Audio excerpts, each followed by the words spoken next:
Hello and welcome to another episode of Natural Bliss Podcast. I am your host, Joyce Wheeler.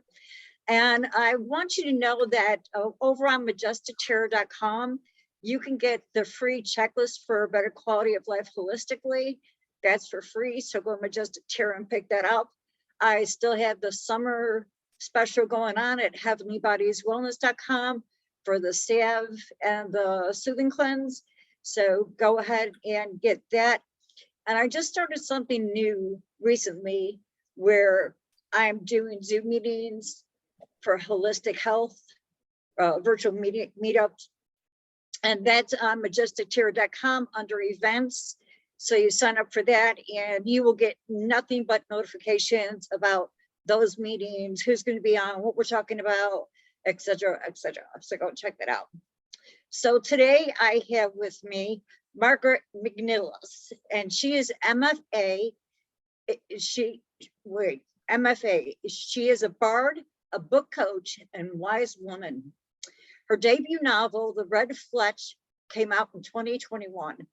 When not writing, Margaret reads tarot for writers and their stories, bakes tasty treats, plays the ukulele, and writes. Margaret, welcome to the show. Thank you so much for having me. I'm excited to be here. So it's very interesting that you do tarot for writers and their stories. Yeah. There's so much overlap between tarot and fiction. And I'm actually writing I have a course about it, and I'm writing another course about it at present. And I developed a spread for fiction writers that allows them to look at both the story arc and the character arc all in one place. And it's a lot of fun because the cards themselves have so much character energy and so much story energy. Right. So when you're doing this, are you doing it separately, the story and then the characters, or is it a combined reading? Usually I combine them because the character arc needs to go with the story arc. If they're too separated, the story won't feel right to the reader. They need to kind of like happen together. So this is a service that you offer? Yeah. So I give readings through Tea and Tarot, which is a shop in Madison, Connecticut. And then I offer coursework on this spread as well. What about virtual? Do you do any virtual readings? I'm not currently doing virtual readings at this time, but I have in the past, and they've worked out pretty well for people to give some clarity. I have one writer I worked with who got not one but two story ideas from one reading. So that was really cool. Yeah. Can I ask why you're not doing it virtually anymore? Oh yeah, I mean with my job and everything, it's just a lot of Zoom. So Gotcha. to use that much energy to do divination regularly over Zoom, it leaves me kind of burnt out at the end of the week to then have meetings. Yeah. Got you. So you mentioned divination. What exactly is divination? That is the use of tools to help us see what elements from the past are impacting our lives, what pathways to the future might be for us so that we can make decisions in the present. It's what people think of when they usually think of like fortune telling, but I don't like to use it specifically to say this will or will not happen. It's a possibility because the future is unwritten and anything can change. So I like to look at what the future can be to help people kind of figure out where they might want to go now. So what kind of tools can we use for divination? Oh, there are tons. There are crystal ball? Who, yes, a crystal ball, definitely. I'm on the hunt for one. I have not found one that feels right to me yet, but the tea shop where I work has one. So I've been kind of playing with that in between readings sometimes. But I don't have one yet myself. But you can use divining rods. You can use a pendulum, which is something that I like to use, which is basically almost like a weighted half of a necklace sort of thing. And you can use necklaces for them if you don't have an actual pendulum, and you let it swing to give you answers. I really enjoy using tarot and oracle decks. I mean, tea leaf reading is another type of divination. There are even people who will divine things based on toenail clippings. Really? That's not my bag, but yeah. So you can use almost anything really. There are some people who will use like patterns in dirt or snow, you know, pouring something into water like wax and seeing what kind of shape it takes. So there's a lot of different methods, and I think it comes down to finding the one that is both accessible and easy to remember. I tried to do tea leaf reading, and for me, that just wasn't working out. I kept seeing shapes that were not anything close to what the teaching text was seeing. So I was like, you know what, maybe this is not my way. Right. But with the cards and pendulum, that's been a little bit more spot on for me. You can also use astrology for divination and numerology, so you can bring other practices in to kind of see what the future might look like, so that you can make decisions now. So it's more of a use as a tool to guide us. Like, as you stated before, it's not fortune telling, it's not telling the future. It's used as a guide. Am I correct? That's how I use it. Yeah. And I think there's been a real shift toward using it that way.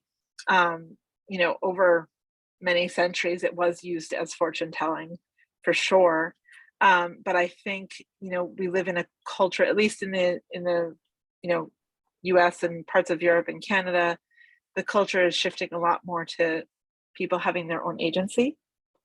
And I think the idea of being told a future will happen, regardless of what we do, it kind of takes that away a little bit. And it is also my personal belief that it's more helpful to look at possible pathways. Like, if I follow this road, what is the likely outcome?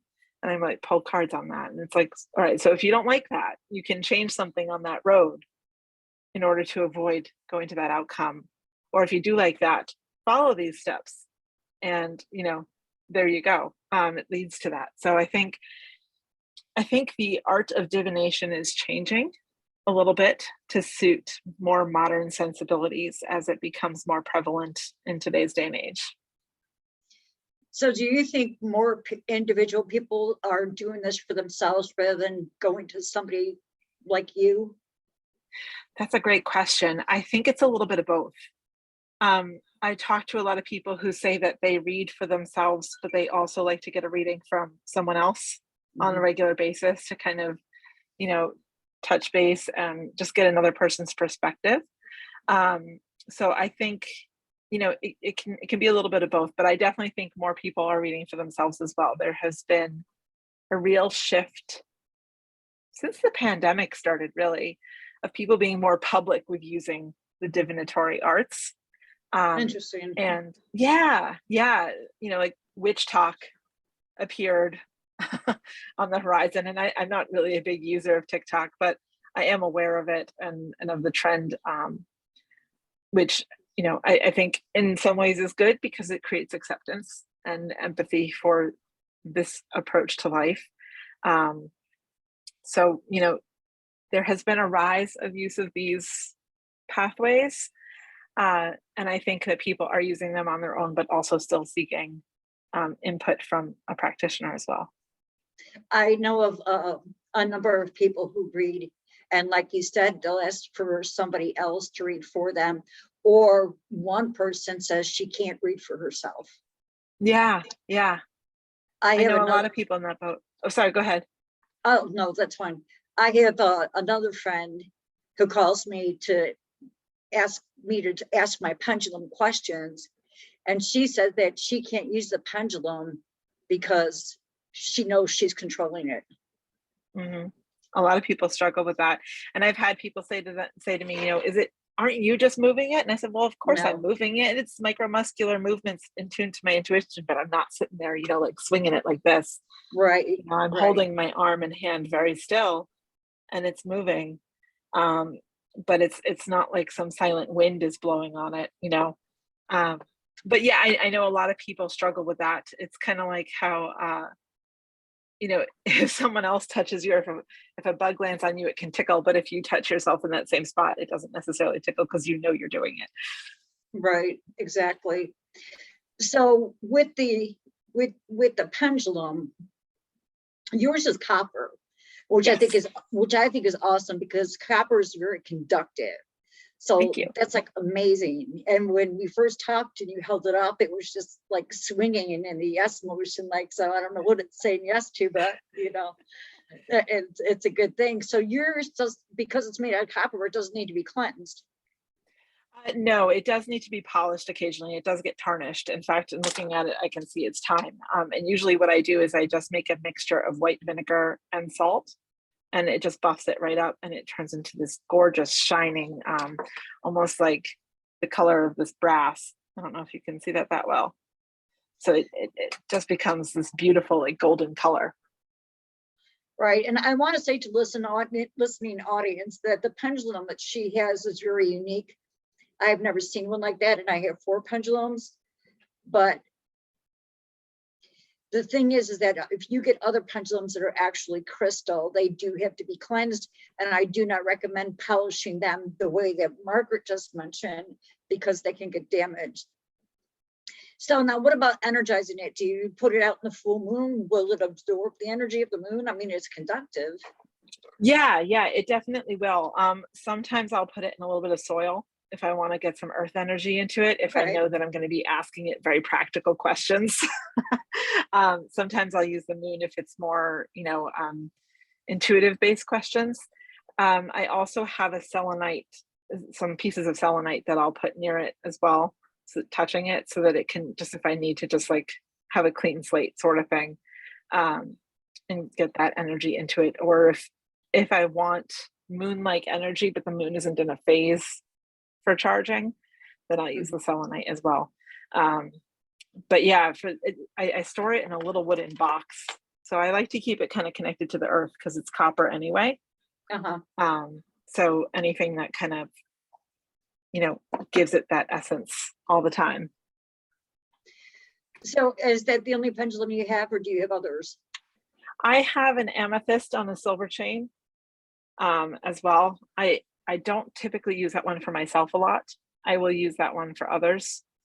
I bring it with me to the shop sometimes to do readings. Sometimes people have questions that the cards like to dance around and they want something a little more specific. I'll pull the pendulum out and we'll use that together. This one right here, I leave at home because it broke once. So I'm just a little bit protective of it. So it stays home in its box if I'm not using it. So when you use the pendulum, how do you use it? My favorite way, now I have a board that is mainly for tarot, but it also has a pendulum answer board on it. So I can use that. But my favorite way is to ask closed-ended questions, yes or no questions. So I start with a control question. So I might say, am I wearing a gray shirt? And here it goes. It's starting to swing yes, because I am in fact wearing a gray shirt. So I'll ask it something that, is a control, not so much to test it, but in case it ever decides to change direction on me. So back and forth is usually yes. And as you can see, it's really kind of going now. And then so what's its no? So I might say, am I wearing a red shirt? And I kind of give it a minute to slow down because this one likes to swing a lot and it's already starting to change direction. I can usually feel the pull on the chain before the pendulum visibly moves. And now, as you can see, it's going side to side, which is consistent with this pendulum's no. My amethyst one will swing back and forth for yes and go in a circle for no.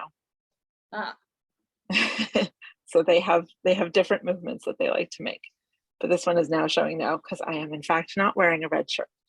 And then once the control questions are done, I'll ask closed-ended questions about whatever I'm curious about. Questions like, will I be happy if I make this decision this way at this time? So I get as specific as I can so that the pendulum can direct me without there being a lot of wiggle room. I think that can be something to be careful of with closed-ended questions, is to not just say like, will I be happy? Because that in and of itself, even though it's a yes or no question, is very open. Right. Exactly. I know with my pendulum, when I use it, I focus on the question for the answer that I want. I focus in my head, repeating it over and over before I pick up my pendulum. Once I pick up my pendulum, I hold it in my left hand and repeat the question 3 times, what I want to know. And then I take it and hold it. And I find, for whatever reason, that just is what works for me. So obviously different things work for different people when it comes to using Yeah, them. definitely. That's awesome. And I 100% think it's so important for people who want to learn how to use these tools to find their own way, try different things and see what results you get. See what works for you, because I think anybody can use these tools. I believe that we all have intuition and we all have Right. divine energy in us. So it's just a matter of training ourselves to work with them and finding the way that works best. And it can be, and divination tools can be used for a whole lot of things. You know, like you're Yeah. using it to help writers. Yes. We can use it for our health to find out if we're having a health issue. Yes, You exactly. know, and to find out what's going to help us. You know, Yeah. asking a different question. So it's a very practical tool for day-to-day living. You know, not just Yeah. wanting to know if I'm going to be a millionaire. You know. Exactly. I use it a lot for that as well. And I give a lot of readings on that. I've had people come to me for relationship readings, career readings, readings about moving to a new location. So it can be used for so many things. And I love the tarot for this because, you know, there are cards that are in the minor arcana that are really good for everyday life things. And then there are cards in the major arcana, which I like to describe as being for the spiritual journey, you know, our kind of like life's major milestones that we experience. So when you put those two together, it's a really nice way to kind of like see how the everyday impacts the larger milestones of life and vice versa. And a lot of times I'll have people come for a reading at the shop where I work, and they don't even have a question. They just know that they need to come in and, you know, get a reading. So they'll say, you know, what does the universe need to tell me, or something, and I pull the cards and we go from there. And sometimes it leads to surprising places for them. Other times it touches on things that they already knew deep down and they just needed the safe space to discuss it and work it out. I don't use the tarot, but I do have a couple oracle decks that I use. And when I'm pulling, oh, and this is a good question too. Well, I'll tell you what I do, and then I'd like for you to share what you do. So when I'm doing the oracle for myself personally, I'm always asking the question, what do I most need to know right now? And then I just shuffle it until a card pops out or drops out. Now, how do you do it? I will do it that way a lot. It depends. If I'm working with someone who wants like an hour-long reading, I'll usually do a larger spread, and I'll either divide the card into however many piles feels right and ask them to pick a pile to draw from, or I'll fan them out and ask them to pick the cards that kind of go with what feels right to me at the moment. And then I'll deal a spread like the Celtic cross. But if it's a shorter reading, a lot of times I will just shuffle. I'll do this until one falls out at me. Sometimes maybe you've had this happen too, but sometimes they like fly across the room. I've never had them fly across the room, but I had to have them just like jump out, be like, oh, I'm here. Exactly. Sometimes they're very insistent that they be read for that time. Right. Yeah, and it's always, they always know. They always know it's always the right card.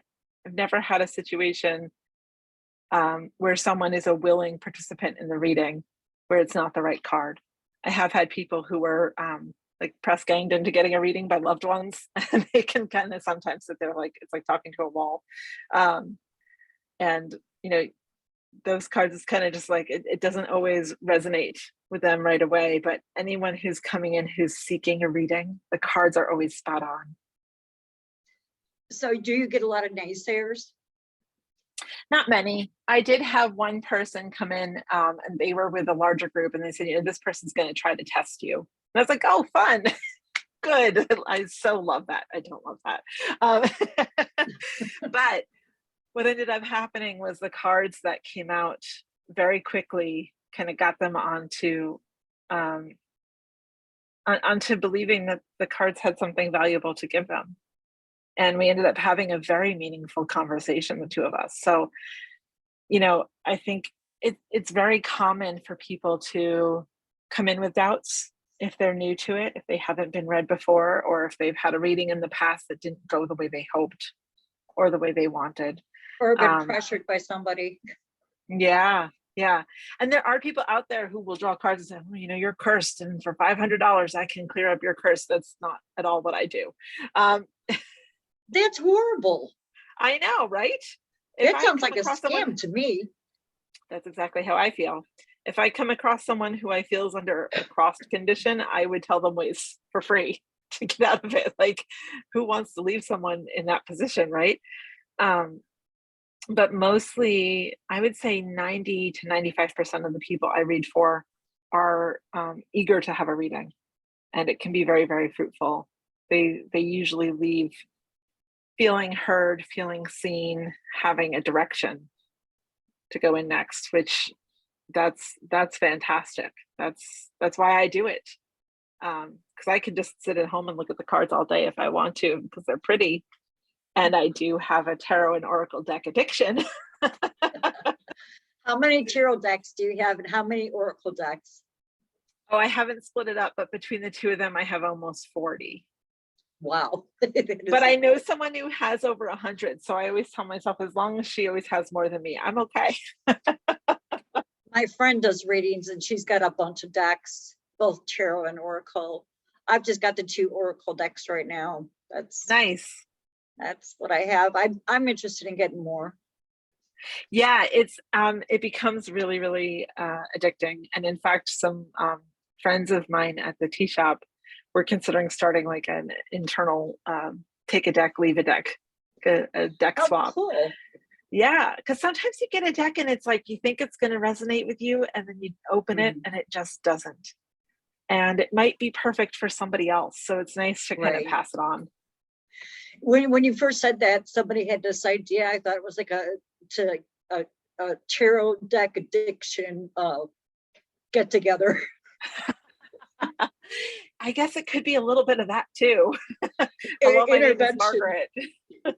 Intervention, you need intervention. Yes, I think eventually storage limitations will become my intervention. Well, just maybe get some containers. I know. I'm in a pretty small space at present, and I'm also addicted to books. So, but tarot decks take up less space. You too? Yeah. I don't like ebooks. I like to have a physical book in my hand. I like to be able to like stick my finger in it and like reference other pages and whatnot. I have one. It's the Alchemist, the Herbal Alchemist for magical herbs.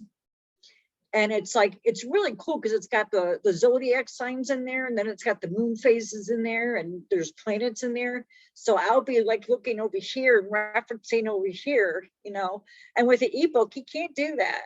No, it's really difficult. No, when I went to college and I had some ebooks, and I really did not like them. I really prefer a physical book. Plus, I like to smell new books. They smell so good. Don't they? New books, old books, middle-aged books. Oh, old books. Yeah, old books smell nice too. Okay, we have another addiction. We need to start a Book Smellers Anonymous. Yes, sign me up. I would be there. Sometimes I go to the library for that purpose alone. I'm driving by, I haven't been in there to smell books lately. Librarians like, oh, there's the book sniffer. I'm sure they're used to it, right? Probably people do that I hope people do that all the time. I hope I'm not the only one. I was going to say, hopefully we're not the only people who sniff books and find it appealing. But no, I would rather have a physical book than an ebook. Sure. Plus, it's easier to access. With the ebook, it's in a file on the computer, and it's just like, I find it a hassle. It's like, just give me a book. Yeah, and I think that there's a magical energy that comes with books too, that you just can't. That's not to say I don't own any ebooks. They're great for traveling, when you can't carry a ton with you. But there's just something special about a printed book. Yeah, I totally agree. And they talked about becoming extinct due to the Never ebooks, but gonna I happen. personally, because of people like us, I don't think that's going to happen. Never gonna happen. In fact, there are a lot of people in Gen Z right now who are like bucking against ebooks, who will only I think I read recently that the largest demographic that purchases ebooks is the baby boomer generation, because they're reaching a certain part of life and they can change the size of the text very easily. So that part is good with an ebook. But younger generations are really striving to own physical copies of books. So I don't think that I don't think they're going away anytime soon. They've been here for Good. thousands of years. Good. Happy to hear. I'm actually, the year I was born is actually at the end of the baby boomer. I was Okay. arguing with my son because he was calling me a boomer, and I'm like, resentful. I'm not a boomer. So I looked it up and went, oh my gosh, I'm a boomer. I know, I felt the same way. I'm at the very end, right before it switched to something else. I'm technically an elder millennial, so I hear you, because when I was earlier in my career and in the workforce, everyone was talking about how horrible millennials were to work with, and I'm like, I don't attach to that. So thankfully they made us a little subgenre. Maybe they could do that for the late baby boomers too. Maybe that would be nice, because I'm really not feeling that label. I mean, not that they're horrible, there just seems to be a stigma around them. Yeah. It's like, what is it trashing the baby boomers? I think it's that whole, the younger generations always trash the older generations and vice versa. And if you feel like you're stuck in the middle, it's like, I don't want to be any part of this argument. I just want to do my thing. Right, exactly. So would you be willing to pull a card for the collective? Sure. Let's see what comes out. Oh, well, one jumped out already, and that is the King of Cups. So this is an interesting card because it's a court card. So the court cards usually represent people. They can represent the seeker or someone in their life. This is someone who has a lot of directive masculine energy. It could be a female. I believe that we both have feminine and masculine energy in us. So I wouldn't necessarily say this is definitely a man, right? This is someone who has a lot of heart, has a strong intuitive drive, but is capable of overruling that with their logic. And because it came out in the right side up position, I would say that it's not a bad thing. If it were reversed, I'd say they need to listen to their heart more. But this is someone who can make decisions for others, someone who can rule in some regard, especially as concerns the heart and emotions and relationships. Someone who's wanting to embody this energy, I would recommend working with their solar plexus and heart chakras, because they're right next to each other. The solar plexus is masculine energy, and the heart chakra is feminine energy. So kind of combining them can help people achieve this balance that this card represents. Cool, thank you. Yeah, you're welcome. So is there anything that you want to promote? You mentioned your courses. Are those online, or do you do those in person also? Those are online. They're self-paced. So if people go to Magical Bard, excuse me, I changed it. It's McNellisWrites.teachable.com. They can see my courses. Or if they go to magicalbard.com, it should take them onto my website where they're displayed.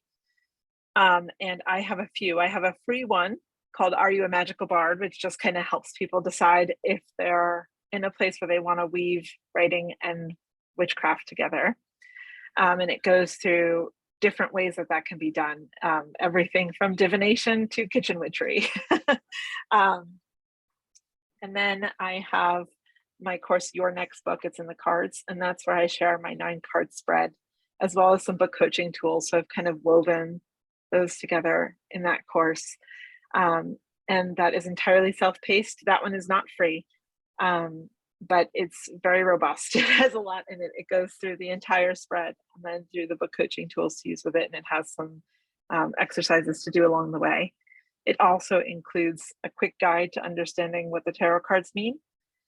And then I have a course, Weave Witchcraft into Your Writing. And that runs the gamut. It includes that 9-card spread, but in a lot less detail than the Your Next Book course. The Your Next Book course was kind of a spin-off. It also has a spread in it for breaking through blocks, creative blocks. It has a spell in it for dealing with imposter syndrome. It has some mindfulness techniques. It has a recipe for a Venus spread to help attract readers. So it kind of really covers a lot of scope. And I'm currently working on another course, which I'll be launching with Tea and Tarot, which is called the Major Arcana Character Journey. So that's going to be about learning the craft of story and character development alongside learning the major arcana of the tarot and kind of working with them together. So how did you get this idea to work with tarot and writers? So that's interesting. I was about 4 months after I earned certification as a book coach, I was talking with Jenny Nash, who runs Author Accelerator. That's where I work. That's my full-time job. And she found out that I practice magic and that I read tarot. And she said, "Oh my goodness, that's so interesting. How come you're not doing this with your writers?" And I just sat there and I said, "That's a good question. Why aren't I doing this with my writers?" So I just started to do it and people found it really interesting. I started doing it for story, and I started doing it for the emotional journey that writers have to take. You know, there's a lot of ups and downs in writing. As with any creative pursuit, you know, imposter syndrome, perfectionism, creative blocks, all of those things can get in the way of reaching creative goals. So I kind of started developing content around this and working with people around this, and it just kind of went from there. So what exactly is a bard? Oh, a bard. Well, in medieval terms, a bard would be a traveling storyteller. Now, with COVID, I'm not really going that many places right now still, but I use it because I write historical fiction. So bard sounds more historical to me. So I kind of just use that. And there already was a website called Witchy Writer. Originally, that was what I was going to use. Nice. Yeah. And I'm like, well, I don't want to step on someone else's toes with that. Right. So yeah. So I went with Magical Bard, and it's kind of interesting. I did the numerology for the words magical and bard together, and they have the same life path number that I do. So it felt that is so freaking right. Awesome. I know. I mean, that right there tells you I'm supposed to do this. Exactly. I've never thought about that. Looking at the names that I've chosen and looking at the astrological numbers and then mine. Wow, that's cool. Let me ask you this: when doing the numbers, should people use their married name or their maiden name? That's a great question. I would say it's kind of like palm reading. One is going to give you what you were born into, and one is going to give you what you've chosen to become. Right. So if you're reading palms, the left hand is usually what you were born with, and the right hand is what you've made of your life so far. And it can change as you grow older and do more things. Your right palm tends to change more than your left. So I would say it's kind of the same. Yeah, the lines, the mounds. Really? They change? Yeah. And if you look at them, they're not the same. No, I know they're not the same. No, they're not. But I never thought about them changing. Yeah, they can get deeper or shallower. The mounds can get more pronounced or less or flatter as you go through life, which is really interesting. It is interesting. Yeah. And I kind of consider which name to use in numerology to be the same. So if you use your birth name, it's going to be kind of like the skills and attributes that you came into this life with. If you use your married name, it represents more of your choices. Gotcha. Sort of where you're headed. And what about using the middle name? I always use the middle name, always. So full name. If there is one. Yeah, full name. Full name, full birth date. Gotcha. full name, full birth date. For numerology, you can learn a lot from your birth date. For example, I was born on the 22nd of a month. So the 22nd is a master builder number. And one of the things that I'm someone who enjoys the act of working on a project. I don't much care about the end result for myself. I enjoy the work, the putting everything together. I love making lists. Oh my goodness. I can make lists all day and be a happy person. Whether or not I will follow everything on the list is another question. Another addiction. Exactly. List Builders Anonymous. Yeah. Can I ask what number day of the month you were born on? 28th. 28th. Okay, so 28, 2 plus 8 is 10. So that is a 1 numerologically. You are a leader, an innovator, an imaginer. Does that ring true to you?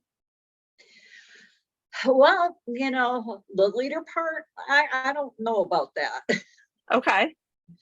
I mean, I feel like I can, but for some reason, people just don't listen to me. Okay. That probably could be some of their own stuff. Our stuff only extends until we hit someone else's bubble.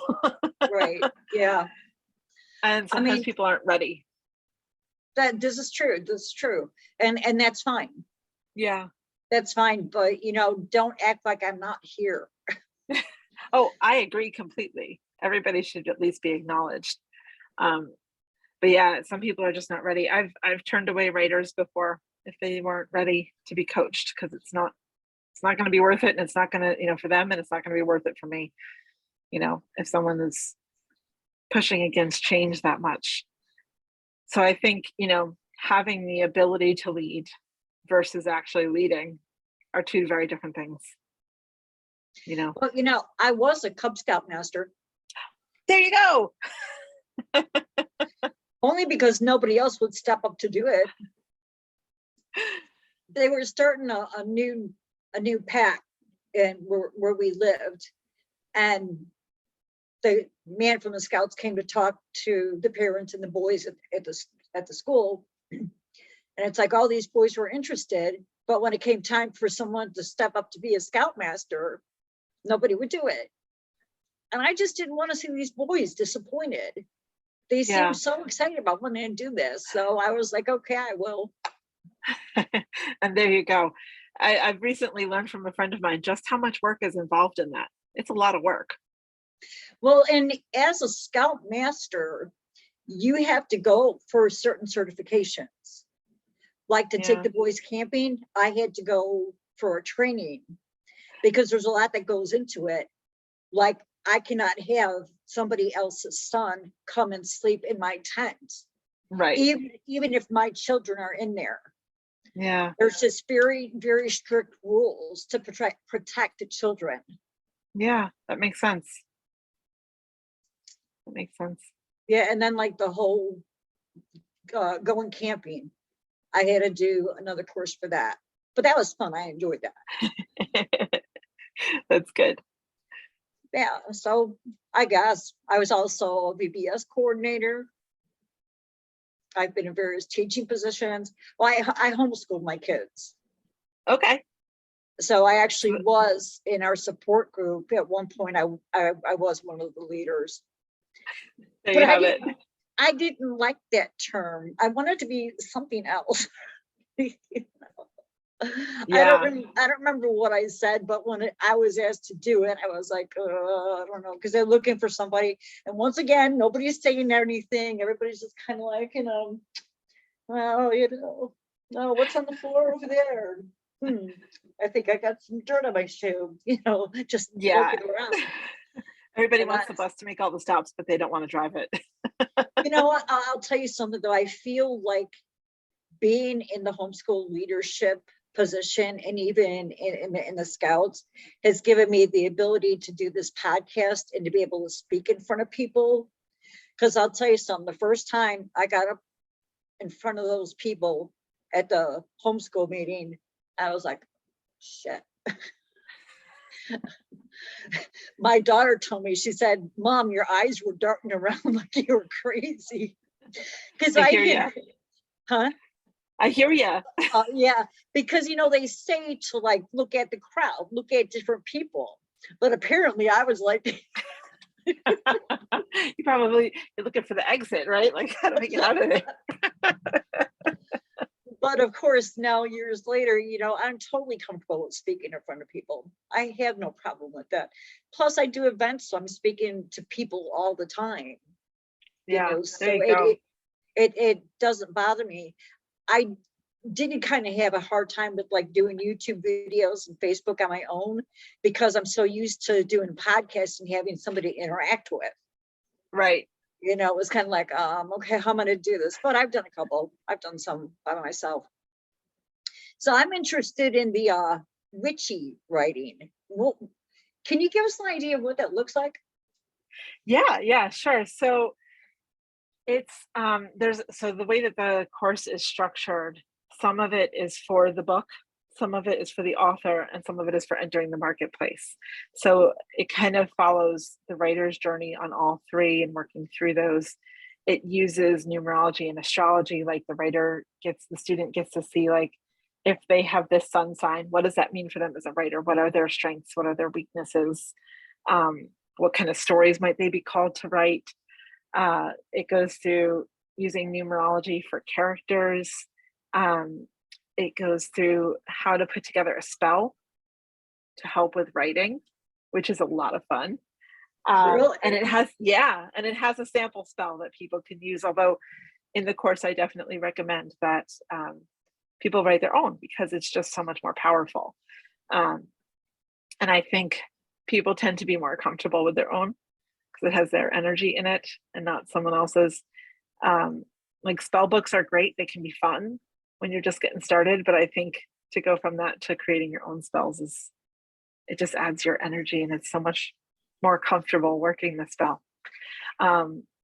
There are some mindfulness exercises in there. I actually wrote a visualization exercise and I had someone else do the recording for it because I don't have, there's a certain tone of voice I think is really good for like meditation and stuff, and that's not my voice. So it's like we're just gonna farm that out. So that was a lot of fun working with someone on Fiverr from there, and then it goes through all of these things people can do to infuse witchcraft practices into their writing process. It talks about choosing when to publish a book. I used numerology and astrology paired with industry knowledge to choose when to publish my book. So for an example with that one, I knew I didn't want to indie publish in October, November, or December because that's when all the big publishers are marketing for the holidays. And it's like, you'll just drown. If you're on your own, you'll just drown. Yeah. So I knew that I was looking for September 30th or beforehand. I wanted to do sometime after June because I knew the book wouldn't be ready before then. So I looked at the numerology and I was looking for a time that, Mercury was in a good place for writing and communication, that Venus was in a good place for finding readers. I wanted Jupiter to be in a good place because it's kind of like, that's like a benevolent, magical energy to me. And I wanted the moon to either be waxing or full or new. I didn't want a waning moon. So I landed on September 18th, 2021. And as it turned out, the numerology came down to a 3, which is a great number for creativity and community. So I used all 3 things to make the decision on when to publish my book. And, I have no complaints on the far side. That's awesome.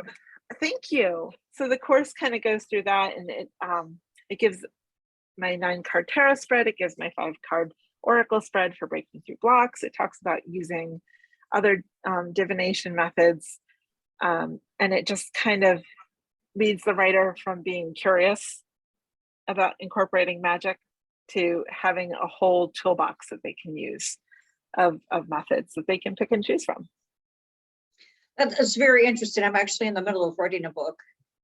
Oh, that's wonderful. What are you writing? It's called Journey to a Holistic journeying for a better quality of life holistically.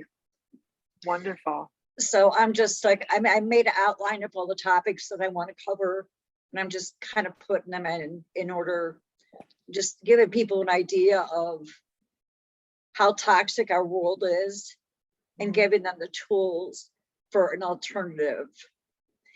But I never thought about using my witchy ways. I've just accepted that title recently. I had gone to have some energy work done.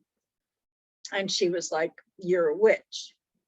She's like, "You were a witch in your previous life and you're a witch now." And I was like, "Oh, that word has too much stigma. Just, I'm a light worker, okay?" You know, because it does. The term witch is, we went to visit my stepson, and I don't know why, but I told him I was a witch. And he was just like,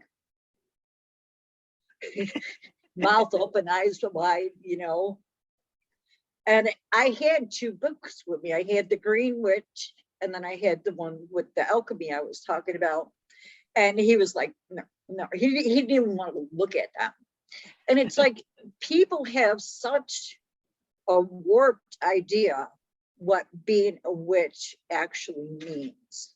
Yeah, it's true. Or that there's different types of witches. Yeah.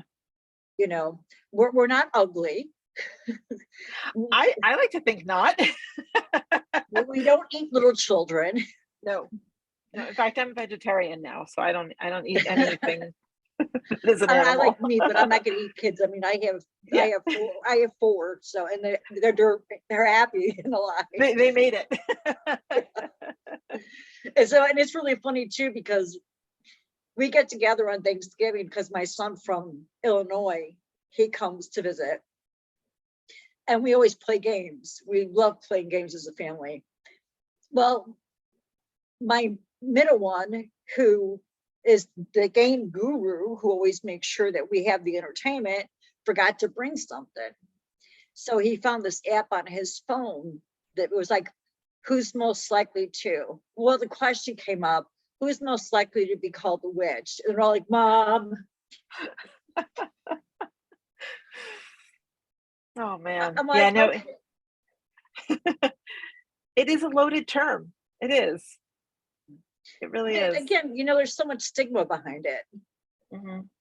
Is to, you know, so for a long time I wouldn't even accept that term. I've just recently came to it because I've had so many people call me a witch.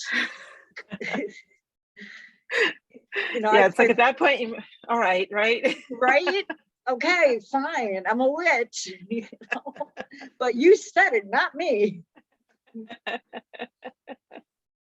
So we're almost at the top of the hour. Is there anything you would like to leave the listening audience with?